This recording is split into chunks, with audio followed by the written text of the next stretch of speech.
عطا بن ابی رباح نے بیان کیا اور ان سے حضرت ابو ہریرہ رضی اللہ عنہ نے بیان کیا کہ نبی کریم صلی اللہ علیہ وسلم نے فرمایا، اللہ تعالیٰ نے کوئی ایسی بیماری نہیں اتاری جس کی دوا بھی نازل نہ کی ہو۔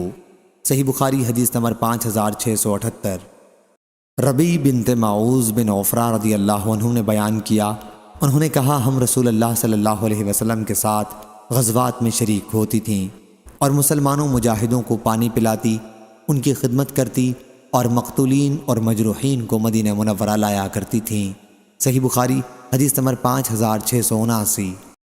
حضرت ابن عباس رضی اللہ عنہ نے بیان کیا کہ شفا 3 چیزوں میں ہے، شہد کے شربت میں، پچنا لگوانے میں اور آگ سے داغنے میں، لیکن میں امت کو آگ سے داغ کر علاج کرنے سے منع کرتا ہوں۔ حضرت ابن عباس رضی اللہ عنہ نے اس حدیث کو مرفوعاً نقل کیا ہے اور قمی نے روایت کیا ان سے لیث نے، ان سے مجاہد نے، ان سے حضرت ابن عباس رضی اللہ عنہ نے اور ان سے نبی کریم صلی اللہ علیہ وسلم نے شہد اور پچنا لگوانے کے بارے میں بیان کیا۔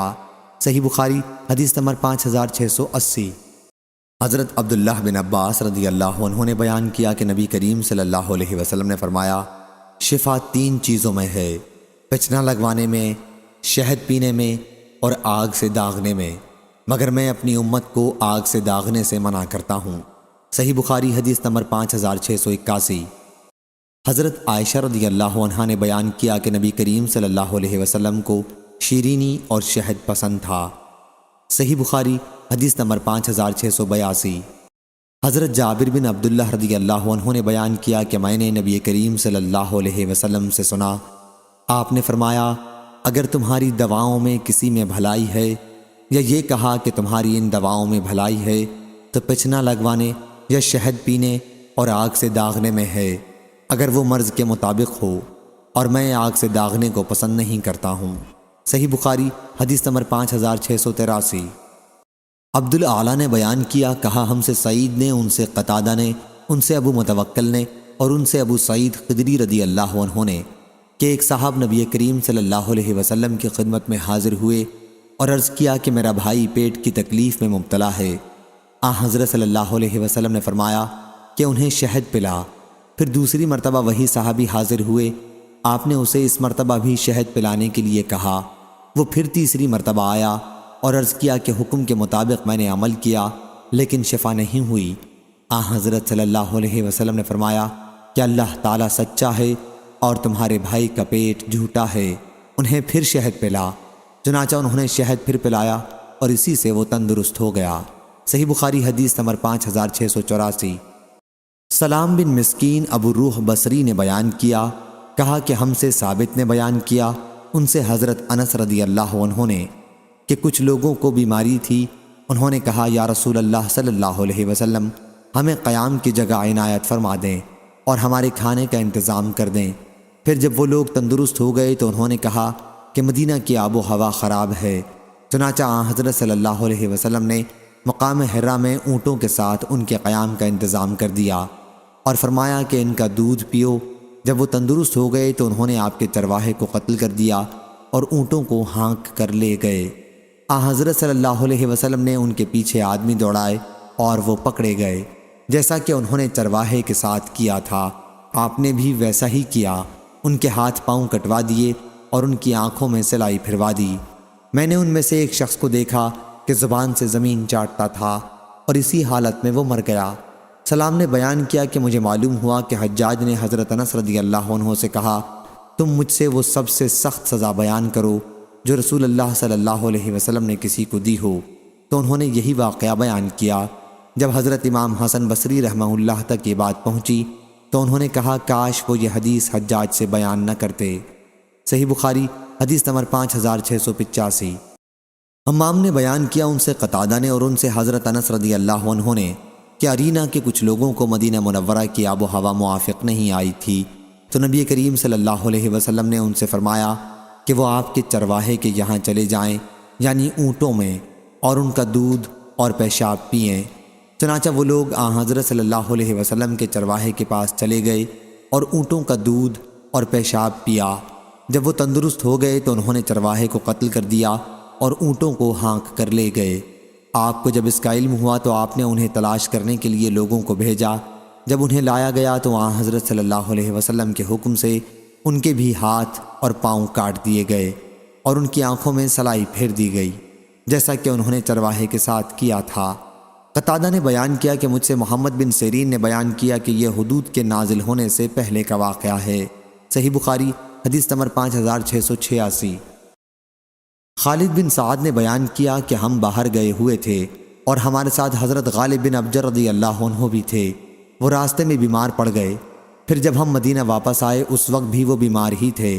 حضرت ابن ابی عتیق ان کی عیادت کے لیے تشریف لائے اور ہم سے کہا کہ انہیں یہ کالے دانے کلونجی استعمال کراؤ، اس کے 5 یا 7 دانے لے کر پیس لو اور پھر زیتون کے تیل میں ملا کر ناک کے اس طرف اور اس طرف اسے قطرہ قطرہ کر کے ٹپکاؤ، کیونکہ حضرت عائشہ رضی اللہ عنہا نے مجھ سے بیان کیا کہ انہوں نے نبی کریم صلی اللہ علیہ وسلم سے سنا، حضرت صلی اللہ علیہ وسلم نے فرمایا کہ یہ کلونجی ہر بیماری کی دوا ہے سوائے سام کے۔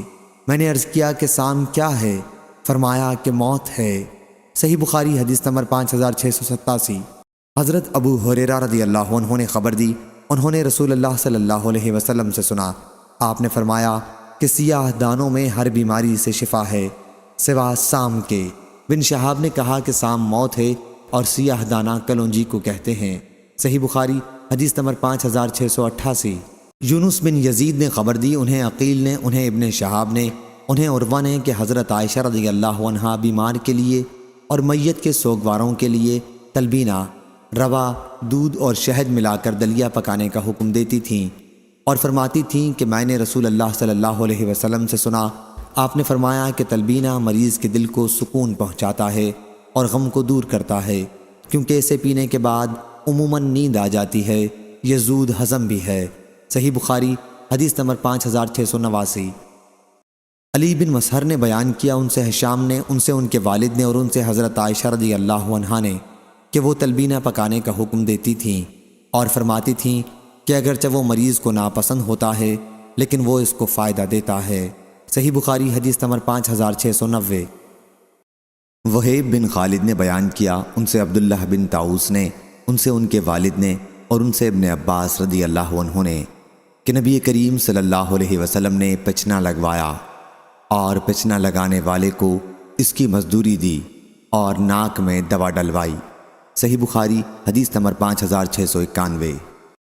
حضرت ام قیس بنت محسن رضی اللہ عنہا نے بیان کیا کہ میں نے نبی کریم صلی اللہ علیہ وسلم سے سنا، آپ نے فرمایا تم لوگ اس عود ہندی کست کا استعمال کیا کرو، کیونکہ اس میں 7 بیماریوں کا علاج ہے۔ حلق کے درد میں اسے ناک میں ڈالا جاتا ہے، پسلی کے درد میں چبائی جاتی ہے۔ صحیح بخاری حدیث نمبر 5692۔ اور میں نبی کریم صلی اللہ علیہ وسلم کی خدمت میں اپنے ایک شیر خوار لڑکے کو لے کر حاضر ہوئی، پھر حضرت صلی اللہ علیہ وسلم کے اوپر اس نے پیشاب کر دیا تو آپ نے پانی منگوا کر پیشاب کی جگہ پر چھینٹا دیا۔ صحیح بخاری حدیث نمبر 5693۔ ایوب نے بیان کیا، ان سے اکرمہ نے اور ان سے حضرت ابن عباس رضی اللہ عنہ نے بیان کیا کہ نبی کریم صلی اللہ علیہ وسلم نے ایک مرتبہ روزے کی حالت میں پچنا لگوایا۔ صحیح بخاری حدیث نمبر 5694۔ ابن عباس رضی اللہ عنہ نے بیان کیا کہ نبی کریم صلی اللہ علیہ وسلم نے پچنا لگوایا جبکہ آپ احرام سے تھے۔ صحیح بخاری حدیث نمبر 5695۔ حمید طویل نے خبر دی اور انہیں انس رضی اللہ عنہ نے کہ ان سے پچنا لگوانے والے کی مزدوری کے بارے میں پوچھا گیا تھا۔ انہوں نے کہا کہ رسول اللہ صلی اللہ علیہ وسلم نے پچنا لگوایا تھا، آپ کو ابو طیبہ، نافع یا میسرہ نے پچنا لگایا تھا، آپ نے انہیں 2 سا کھجور مزدوری میں دی تھی اور آپ نے ان کے مالکوں بنو حارثہ سے گفتگو کی تو انہوں نے ان سے وصول کیے جانے والے لگان میں کمی کر دی تھی، اور حضرت صلی اللہ علیہ وسلم نے فرمایا کہ خون کے دباؤ کا بہترین علاج جو تم کرتے ہو وہ پچنا لگوانا ہے اور عمدہ دوا عود ہندی کا استعمال کرنا ہے، اور فرمایا اپنے بچوں کو عذرہ حلق کی بیماری میں ان کا تالو دبا کر تکلیف مت دو بلکہ قسط لگا دو، اس سے ورم جاتا رہے گا۔ صحیح بخاری حدیث نمبر 5696۔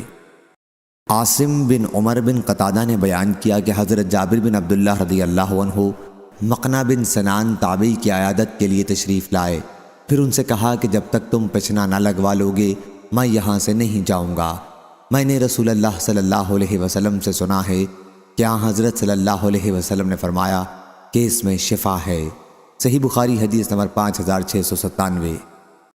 سلیمان بن بلال نے بیان کیا، ان سے علقمہ نے، انہوں نے عبد الرحمن اعرج سے سنا، انہوں نے عبداللہ بن بحینہ رضی اللہ عنہ سے سنا، وہ بیان کرتے تھے کہ رسول اللہ صلی اللہ علیہ وسلم نے مکے کے راستے میں مقام لہی جمل میں اپنے سر کے بیچ میں پچنا لگوایا۔ حضرت صلی اللہ علیہ وسلم اس وقت محرم تھے۔ صحیح بخاری حدیث نمبر 5698۔ اکرمہ نے بیان کیا اور ان سے حضرت عبداللہ بن عباس رضی اللہ عنہ نے کہ رسول اللہ صلی اللہ علیہ وسلم نے اپنے سر میں پچنا لگوایا۔ صحیح بخاری حدیث نمبر 5699۔ ابن ابی عدی نے بیان کیا، ان سے حشام بن حسان نے، ان سے اکرمہ نے اور ان سے حضرت ابن عباس رضی اللہ عنہ نے کہ نبی کریم صلی اللہ علیہ وسلم نے حالت احرام میں اپنے سر میں پچنا لگوایا۔ یہ پچنا آپ نے سر کے درد کی وجہ سے لگوایا تھا جو لہی جمل نامی پانی کے گھاٹ پر آپ کو ہو گیا تھا۔ صحیح بخاری حدیث نمبر 5700۔ حشام بن حسان نے خبر دی، انہیں اکرمہ نے اور انہیں حضرت ابن عباس رضی اللہ عنہ نے کہ رسول اللہ صلی اللہ علیہ وسلم نے احرام کی حالت میں اپنے سر میں پچنا لگوایا، آدھے سر کے درد کی وجہ سے جو آپ کو ہو گیا تھا۔ صحیح بخاری حدیث نمبر 5701۔ حضرت جابر بن عبداللہ رضی اللہ عنہ نے بیان کیا کہ میں نے نبی کریم صلی اللہ علیہ وسلم سے سنا، آپ نے فرمایا کہ اگر تمہاری دوائیوں میں کوئی بھلائی ہے تو شہد کے شربت میں ہے، اور پچنا لگوانے میں ہے، اور آگ سے داغنے میں ہے، لیکن میں آگ سے داغ کر علاج کو پسند نہیں کرتا۔ صحیح بخاری حدیث نمبر 5702۔ کعب بن عجرہ رضی اللہ عنہ نے بیان کیا کہ صلح حدیبیہ کے موقع پر نبی کریم صلی اللہ علیہ وسلم میرے پاس تشریف لائے، میں ایک ہانڈی کے نیچے آگ جلا رہا تھا اور جوئیں میرے سر سے گر رہی تھیں اور میں احرام باندھے ہوئے تھا۔ حضرت صلی اللہ علیہ وسلم نے دریافت فرمایا، سر کی یہ جوئیں تمہیں تکلیف پہنچاتی ہیں؟ میں نے عرض کیا کہ جی ہاں۔ فرمایا کہ پھر سر منڈوا لے اور کفارے کے طور پر 3 دن کے روزے رکھ، یا 6 مسکینوں کو کھانا کھلا، یا ایک قربانی کر دے۔ ایوب نے کہا کہ مجھے یاد نہیں کہ ان 3 چیزوں میں سے کس کا ذکر سب سے پہلے کیا تھا۔ صحیح بخاری حدیث نمبر 5703۔ عاصم بن عمر بن قتادہ نے بیان کیا، انہوں نے کہا کہ میں نے حضرت جابر بن عبداللہ رضی اللہ عنہ سے سنا، ان سے نبی کریم صلی اللہ علیہ وسلم نے فرمایا کہ اگر تمہاری دواؤں میں شفا ہے تو پچنا لگوانے اور آگ سے داغنے میں ہے، لیکن آگ سے داغ کر علاج کو میں پسند نہیں کرتا۔ صحیح بخاری حدیث نمبر 5704۔ محمد بن فضیل نے بیان کیا، کہا ہم سے حسین بن عبد الرحمن نے بیان کیا، ان سے عامر شعبی نے اور ان سے حضرت عمران بن حسین رضی اللہ عنہ نے کہا کہ نظر بد اور زہریلے جانور کے کاٹ کھانے کے سوا اور کسی چیز پر جھاڑ پھونک صحیح نہیں۔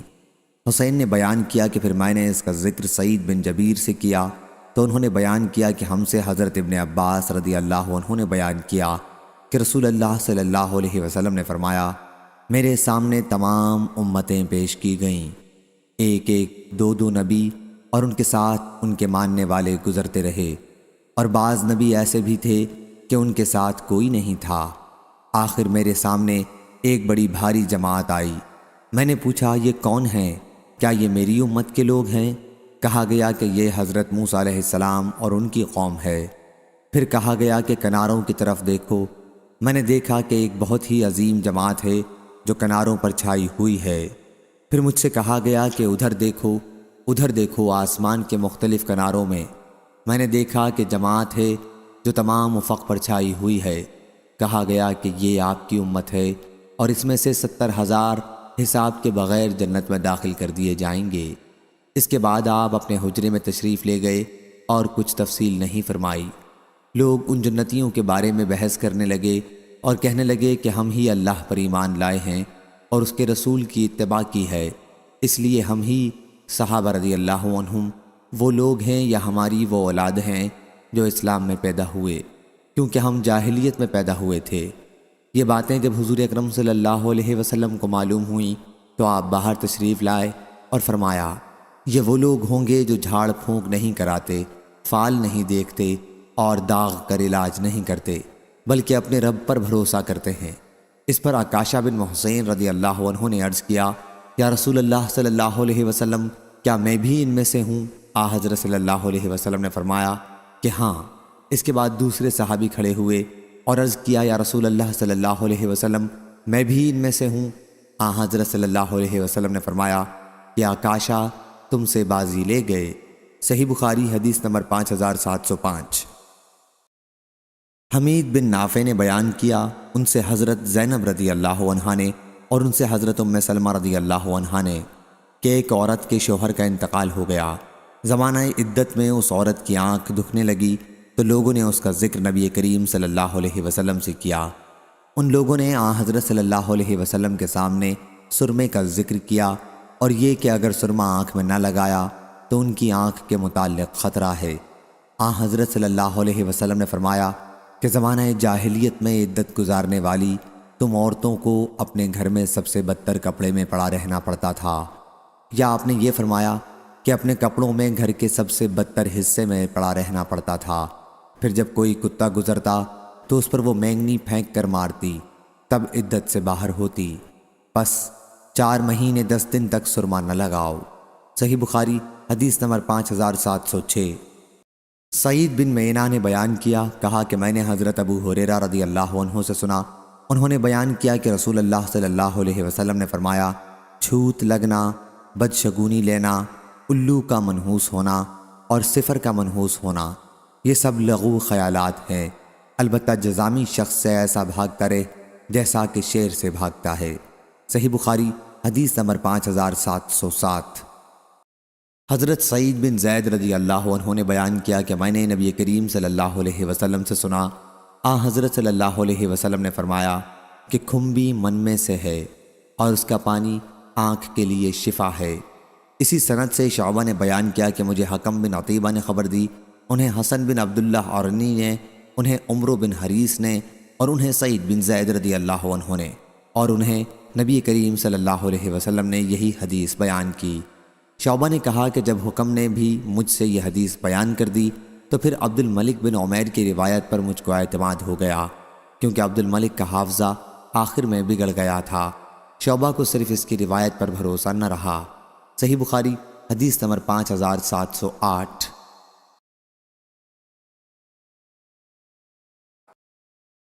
موسیٰ بن ابی عائشہ نے بیان کیا، ان سے عبید اللہ بن عبداللہ نے اور ان سے حضرت ابن عباس رضی اللہ عنہ اور حضرت عائشہ رضی اللہ عنہا نے کہ حضرت ابو بکر رضی اللہ عنہ نے نبی کریم صلی اللہ علیہ وسلم کی نعش مبارک کو بوسہ دیا۔ صحیح بخاری حدیث نمبر 5709، 5710، 5711۔ عبید اللہ نے بیان کیا کہ حضرت عائشہ رضی اللہ عنہا نے کہا، ہم نے حضرت صلی اللہ علیہ وسلم کے مرض وفات میں دوا آپ کے منہ میں ڈالی تو آپ نے ہمیں اشارہ کیا کہ دوا منہ میں نہ ڈالو۔ ہم نے خیال کیا کہ مریض کو دوا سے جو نفرت ہوتی ہے اس کی وجہ سے حضرت صلی اللہ علیہ وسلم منع فرما رہے ہیں۔ پھر جب آپ کو ہوش ہوا تو آپ نے فرمایا، کیوں میں نے تمہیں منع نہیں کیا تھا کہ دوا میرے منہ میں نہ ڈالو؟ ہم نے عرض کیا کہ یہ شاید آپ نے مریض کی دوا سے طبعی نفرت کی وجہ سے فرمایا ہوگا۔ اس پر حضرت صلی اللہ علیہ وسلم نے فرمایا کہ اب گھر میں جتنے لوگ اس وقت موجود ہیں سب کے منہ میں دوا ڈالی جائے اور میں دیکھتا رہوں گا، البتہ حضرت عباس رضی اللہ عنہ کو چھوڑ دیا جائے کیونکہ وہ میرے منہ میں ڈالتے وقت موجود نہ تھے، بعد میں آئے۔ صحیح بخاری حدیث نمبر 5712۔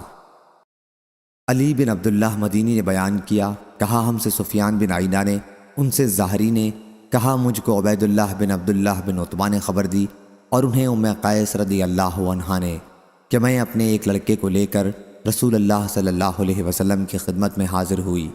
میں نے اس کی ناک میں بتی ڈالی تھی، اس کا حلق دبایا تھا کیونکہ اس کو گلے کی بیماری ہو گئی تھی۔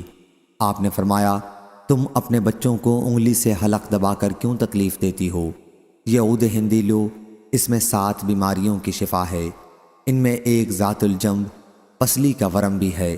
اگر حلق کی بیماری ہو تو اس کو ناک میں ڈالو، اگر ذات الجنب ہو تو حلق میں ڈالو، لدود کرو۔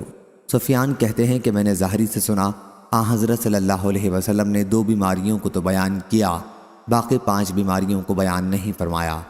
علی بن عبداللہ مدینی نے کہا، میں نے سفیان سے کہا، معمر تو ظاہری سے یوں نقل کرتا ہے اعلقت علیہ۔ انہوں نے کہا کہ معمر نے یاد نہیں رکھا، مجھے یاد ہے ظاہری نے یوں کہا تھا اعلقت عنہ، اور سفیان نے اس تحنیک کو بیان کیا جو بچے کو پیدائش کے وقت کی جاتی ہے۔ سفیان نے انگلی حلق میں ڈال کر اپنے کوے کو انگلی سے اٹھایا تو سفیان نے اعلاق کا معنی بچے کے حلق میں انگلی ڈال کر تالو کو اٹھانا، انہوں نے یہ نہیں کہا اعلقوا عنہ شیئا۔ صحیح بخاری حدیث نمبر 5713۔ حضرت عائشہ رضی اللہ عنہا نے بیان کیا کہ جب مرض الموت میں رسول اللہ صلی اللہ علیہ وسلم کے لیے چلنا پھرنا دشوار ہو گیا اور آپ کی تکلیف بڑھ گئی تو آپ نے بیماری کے دن میرے گھر میں گزارنے کی اجازت اپنی دوسری بیویوں سے مانگی۔ جب اجازت مل گئی تو حضرت صلی اللہ علیہ وسلم 2 اشخاص حضرت عباس رضی اللہ عنہ اور ایک اور صاحب کے درمیان ان کا سہارا لے کر باہر تشریف لائے۔ آپ کے مبارک قدم زمین پر گھسٹ رہے تھے۔ میں نے حضرت ابن عباس رضی اللہ عنہ سے اس کا ذکر کیا تو انہوں نے کہا، تمہیں معلوم ہے وہ دوسرے صاحب کون تھے جن کا عائشہ رضی اللہ عنہا نے نام نہیں بتایا؟ میں نے کہا کہ نہیں۔ کہا کہ وہ علی رضی اللہ عنہ تھے۔ حضرت عائشہ رضی اللہ عنہا نے کہا کہ ان کے حجرے میں داخل ہونے کے بعد نبی کریم صلی اللہ علیہ وسلم نے فرمایا، جب کہ آپ کا مرض بڑھ گیا تھا کہ مجھ پر 7 مشک ڈالو جو پانی سے لبریز ہوں، شاید میں لوگوں کو کچھ نصیحت کر سکوں۔ بیان کیا کہ پھر حضرت صلی اللہ علیہ وسلم کو ہم نے ایک لگن میں بٹھایا جو حضرت صلی اللہ علیہ وسلم کے زوجہ مطہرہ حضرت حفصہ رضی اللہ عنہا کا تھا، اور آپ پر حکم کے مطابق مشکوں سے پانی ڈالنے لگے۔ آخر آپ نے ہمیں اشارہ کیا کہ بس ہو چکا۔ بیان کیا کہ پھر حضرت صلی اللہ علیہ وسلم صحابہ رضی اللہ عنہم کے مجمع میں گئے، انہیں نماز پڑھائی اور انہیں خطاب فرمایا۔ صحیح بخاری حدیث نمبر 5714۔ عبید اللہ بن عبداللہ بن عتبہ نے خبر دی کہ ام قیس بنت محسن اسدیہ نے انہیں خبر دی، ان کا تعلق قبیلہ خزیمہ کی شاخ بنی اسد سے تھا۔ وہ ان ابتدائی مہاجرات میں سے تھیں جنہوں نے نبی کریم صلی اللہ علیہ وسلم سے بیعت کی تھی۔ آپ عکاشہ بن محسن رضی اللہ عنہ کی بہن ہیں۔ انہوں نے بیان کیا کہ وہ رسول اللہ صلی اللہ علیہ وسلم کی خدمت میں اپنے ایک بیٹے کو لے کر آئیں۔ انہوں نے اپنے لڑکے کے عذرا کا علاج تالو دبا کر کیا تھا۔ حضرت صلی اللہ علیہ وسلم نے فرمایا، آخر تم عورتیں کیوں اپنی اولاد کو یوں تالو دبا کر تکلیف پہنچاتی ہو؟ تمہیں چاہیے کہ اس مرض میں عود ہندی کا استعمال کیا کرو، کیونکہ اس میں 7 بیماریوں سے شفا ہے۔ ان میں ایک ذات الجم کی بیماری بھی ہے۔ عود ہندی سے حضرت صلی اللہ علیہ وسلم کی مراد یہی عود ہندی ہے، اور یونس اور اسحاق بن راشد نے بیان کیا، اور ان سے ظاہری نے اس روایت میں بجائے علقت علیہ کے علقت علیہ نقل کیا ہے۔ صحیح بخاری حدیث نمبر 5715۔ شعبہ نے بیان کیا، ان سے قتادہ نے، ان سے ابو متوکل نے، اور ان سے حضرت ابو سعید رضی اللہ عنہ نے کہ ایک صاحب رسول اللہ صلی اللہ علیہ وسلم کی خدمت میں حاضر ہوئے اور عرض کیا کہ میرے بھائی کو دست آ رہے ہیں۔ حضرت صلی اللہ علیہ وسلم نے فرمایا کہ انہیں شہد پلاؤ۔ انہوں نے پلایا اور پھر واپس آ کر کہا کہ میں نے انہیں شہد پلایا لیکن ان کے دستوں میں کوئی کمی نہیں ہوئی۔ آپ نے اس پر فرمایا کہ اللہ تعالیٰ نے سچ فرمایا اور تمہارے بھائی کا پیٹ جھوٹا ہے۔ آخر شہد ہی سے اسے شفا ہوئی۔ محمد بن جعفر کے ساتھ اس حدیث کو نظر بن شمیل نے بھی شعبہ سے روایت کیا ہے۔ صحیح بخاری حدیث نمبر 5716۔ حضرت ابو ہریرہ رضی اللہ عنہ نے بیان کیا کہ رسول اللہ صلی اللہ علیہ وسلم نے فرمایا، امراض میں چھوت چھات، صفر اور الو کی نحوست کی کوئی اصل نہیں۔ اس پر ایک اعرابی بولا کہ یا رسول اللہ صلی اللہ علیہ وسلم، پھر میرے اونٹوں کو کیا ہو گیا کہ وہ جب تک ریگستان میں رہتے ہیں تو ہرنوں کی طرح صاف اور خوب چکنے رہتے ہیں، پھر ان میں ایک خارش والا اونٹ آ جاتا ہے اور ان میں گھس کر انہیں بھی خارش لگا جاتا ہے۔ تو حضرت صلی اللہ علیہ وسلم نے اس پر فرمایا، لیکن یہ بتاؤ کہ پہلے اونٹ کو کس نے خارش لگائی تھی؟ اس کی روایت ظاہری نے ابو سلمہ اور حضرت سنان بن ابی سنان کے واسطے سے کی ہے۔ صحیح بخاری حدیث نمبر 5717۔ عبید اللہ بن عبداللہ نے خبر دی کہ ام قیس بنت محصن رضی اللہ عنہا، جو ان اگلی ہجرت کرنے والی عورتوں میں سے تھیں جنہوں نے رسول اللہ صلی اللہ علیہ وسلم سے بیعت کی تھی، اور وہ حضرت عکاشہ بن محصن رضی اللہ عنہ کی بہن تھیں، خبر دی کہ وہ رسول اللہ صلی اللہ علیہ وسلم کی خدمت میں اپنے ایک بیٹے کو لے کر حاضر ہوئیں۔ انہوں نے اس بچے کا کوا گرنے میں تالو دبا کر علاج کیا تھا۔ حضرت صلی اللہ علیہ وسلم نے فرمایا، اللہ سے ڈرو کہ تم اپنی اولاد کو اس طرح تالو دبا کر تکلیف پہنچاتی ہو۔ عود ہندی کوٹ اس میں استعمال کرو کیونکہ اس میں 7 بیماریوں کے لیے شفا ہے، جن میں سے ایک نمونیا بھی ہے۔ حضرت صلی اللہ علیہ وسلم کی مراد عود ہندی سے قسط تھی، جسے قسط بھی کہتے ہیں، یہ بھی ایک لغت ہے۔ صحیح بخاری حدیث نمبر 5718۔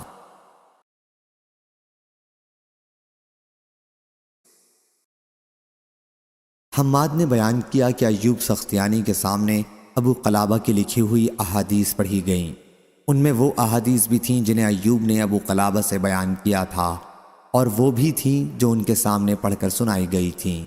ان لکھی ہوئی احادیث کے ذخیرے میں انس رضی اللہ عنہ کی یہ حدیث بھی تھی کہ ابو طلحہ اور انس بن نضر نے انس رضی اللہ عنہم کو داغ لگا کر ان کا علاج کیا تھا، یا ابو طلحہ رضی اللہ عنہ نے ان کو خود اپنے ہاتھ سے داغا تھا۔ اور عباد بن منصور نے بیان کیا، ان سے ایوب نے، ان سے ابو قلابہ نے، اور ان سے انس بن مالک رضی اللہ عنہ نے بیان کیا کہ رسول اللہ صلی اللہ علیہ وسلم نے قبیلہ انصار کے بعض گھرانوں کو زہریلے جانوروں کے کاٹنے اور کان کی تکلیف میں جھاڑنے کی اجازت دی تھی۔ تو انس رضی اللہ عنہ نے بیان کیا کہ ذات الجم کی بیماری میں مجھے داغا گیا تھا رسول اللہ صلی اللہ علیہ وسلم کی زندگی میں، اور اس وقت ابو طلحہ، انس بن نضر اور زید بن ثابت رضی اللہ عنہم موجود تھے، اور ابو طلحہ رضی اللہ عنہ نے مجھے داغا تھا۔ صحیح بخاری حدیث نمبر 5719، 5720، 5721۔